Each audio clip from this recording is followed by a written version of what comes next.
I'm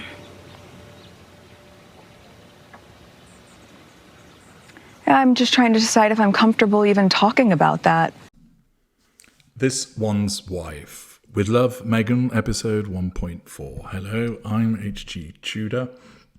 We consider and continue the analysis of the opening episode of This One's Wife's new lifestyle program, which is meant to be about her loves, apparently crafting, cookery and gardening. Not seen her do any gardening so far. Maybe that comes in a later episode. Not really seen her do any crafting.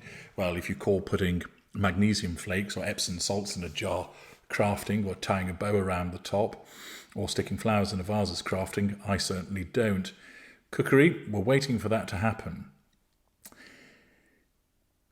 Her guest is Daniel Martin, her makeup artist, and he is naturally a non-intimate secondary source in her fuel matrix, completely under control.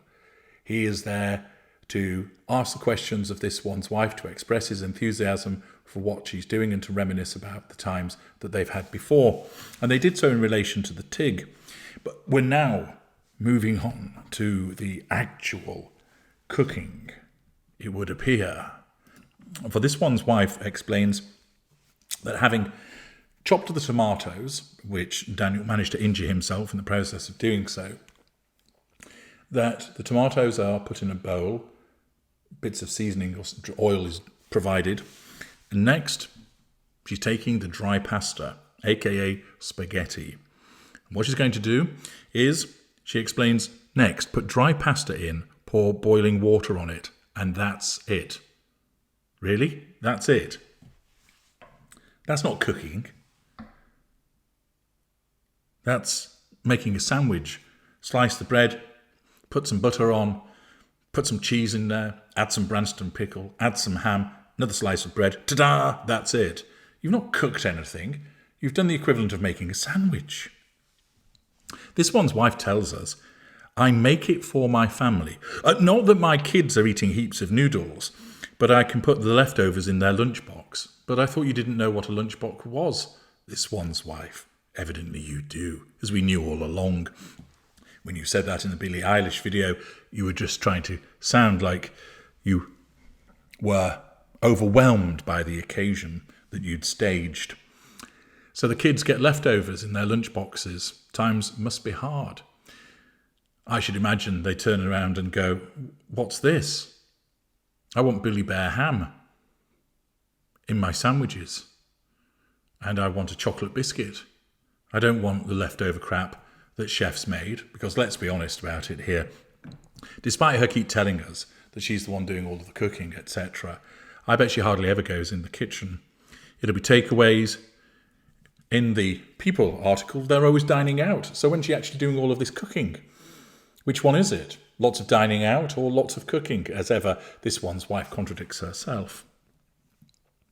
But the kids apparently get the leftovers in the lunchbox, but not eating heaps of noodles because that wouldn't be good for them.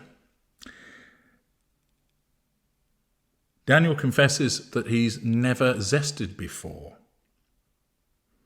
Or rather, actually, he confesses he has done some zesting, I beg your pardon. And so, accordingly, this is the job for him.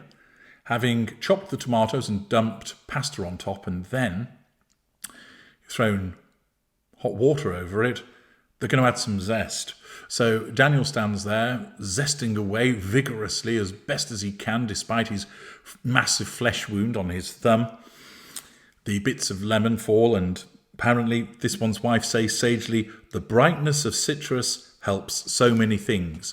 Although we're not actually told what those things are, we're just told it's the brightness of the citrus that helps. Another throwaway remark from this one's wife, which is entirely meaningless. We're then told that she used to watch lots of cooking shows. That I can believe, because it would demonstrate that she would actually not be industrious, as she claims to be, but she'd just be sitting around watching television, that she didn't become a foodie because she had excellent creative ideas, that she was the individual that had the spark of inspiration. No, she was pinching them from Corey Vitiello, her former boyfriend, and also from the cooking shows that she watched. This admission once again demonstrates that she's lazy and that she plagiarises. This one's wife makes the admission wanting to make it look like that she's a keen student of the art of cooking.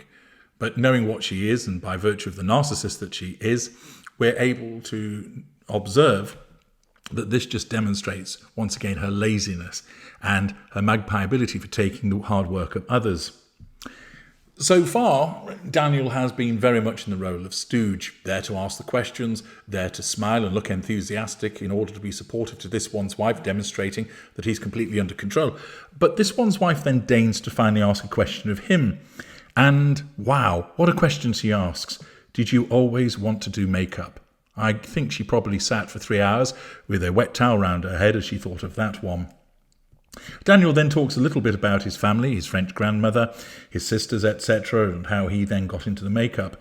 This is clearly boring this one's wife because she needs to bring it straight back to her. So she then talks about how she used to text Daniel for makeup advice, asking him about cool colours and so forth. All of this is done in her attempt at being self-deprecating, which completely falls flat on its face. After this boring exchange, it's time to grate some Parmesan. So out comes the block of Parmesan, and then they're going to add some greens. I have to say, Daniel looks bored shitless. He's hanging in there, just as I am, in relation to the bland personality of this one's wife. What this one's wife then does is, having added the Parmesan and the greenery, she heats it up, and it cooks. So we haven't really got her dashing around, moving from pan to pan as she creates some spectacular dish. All she simply does is chop some tomatoes, puts pasta in on top of it, pours boiling water on, adds some Parmesan, adds some greenery, and then heats it up. I suppose it's cooking just about, but it's not in the way that you would ordinarily see with many celebrity chefs. It's basically, I've put some ingredients together and heated them up. There's been no complex layering. There's no ingenious twists. She then shows how to plate it up, which is about taking some of the liquid and pouring that in first, then twisting the spaghetti and placing that inside the dish, and then adding some garnish. It looks well presented, but one should imagine that when you're actually hungry, you just want it to be spooned out into your bowl and you can get on with eating. It's then described as a cosy meal. Daniel approves. He makes suitably appreciative noises as he slurps on his spaghetti, and then this one's wife managed to get in that it's cosy, like the Beyoncé song. A bit of triangulation there. So we actually do see her using a stove to the extent of heating up some water and pouring it on. What are the ingredients? We're not told in detail what the ingredients are. She talks about the cooking time of 6 or so minutes, I think, if I remember correctly. I really don't care. But it's not cooking in the usual sense that you would expect. Daniel enjoys the meal, so good for him. But there is no spark with these two. He's quite a bland character. That's not his fault. He's just been brought on as a friend. But you don't think, oh, he's an interesting man. First of all, most people will only know of his affiliation to this one's wife, and he's a makeup artist. He's not somebody particularly famous who you'd be interested to hear from, or to see a different side of their personality from when they're in front of a camera, for instance, or reporting, or whatever it is that they do that has made them famous. Here, he is really just a stooge.